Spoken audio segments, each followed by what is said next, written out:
আসসালামু আলাইকুম, সবাই কেমন আছেন? আশা করি ভালো আছেন। আজকে পাকাইলাম খিচুড়ি। এটা হচ্ছে বুনা খিচুড়ি বলে অনেকগুলা।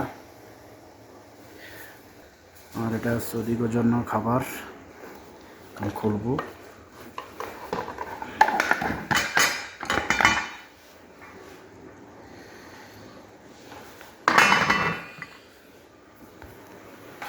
আর হচ্ছে এটা হচ্ছে ইদাম, এটা দিচ্ছি মুরগি।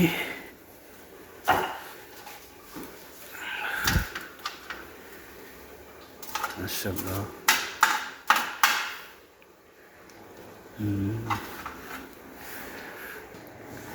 আর এটা হচ্ছে রাত্রের জন্য মশলা বিরিয়ানি বানাবো।